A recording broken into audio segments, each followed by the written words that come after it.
आणि रोष यासाठी होता की एमआयएमचा एक हरामखोर नेता आहे इथे आपल्या महाराष्ट्रामध्ये, इम्तियाज जलील.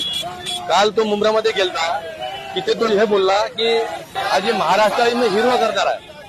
हा महाराष्ट्र भगवा होता, भगवा आहे, भगवा राहणार आहे. हा छत्रपती शिवाजी महाराज यांचा महाराष्ट्र आहे. तो पाकचा एजंडा आहे, तो हिरवा एजंडा आहे. त्याचा जे हा वक्तव्य आहे त्याचा आम्ही निषेध करतो आणि त्याला आम्ही आवाहन करतो की हे तू जो बोलला हे अकोल्यात ये, इथे आमच्या समोर बोल, मग तुला दाखवतो हिरवा काय आणि भगवा काय आहे.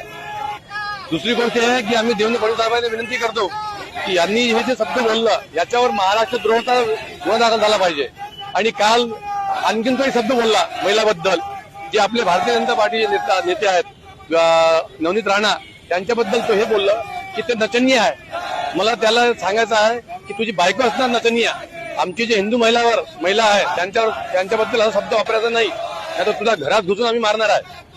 यासाठी आम्ही आज आंदोलन केलेलं आहे. आमची विनंती आहे की या राज्याचे मुख्यमंत्री देवेंद्र फडणवीस साहेब आहेत, गृहमंत्री तेच आहेत, त्यांनी जे हे वक्तव्य केलेलं आहे आणि डायरेक्ट आवाहन करतो तो की महाराष्ट्राला की मी हिरवा करणार, तुम्ही काय करू शकता हे तुम्ही करून घ्या. मग माझी देवेंद्र फडणवीस साहेबांना विनंती आहे की त्याच्यावर कार्यवाही झाली पाहिजे. त्याला माहीत झालं पाहिजे की हे महाराष्ट्र राज्य हा पाकिस्तान नाही आहे.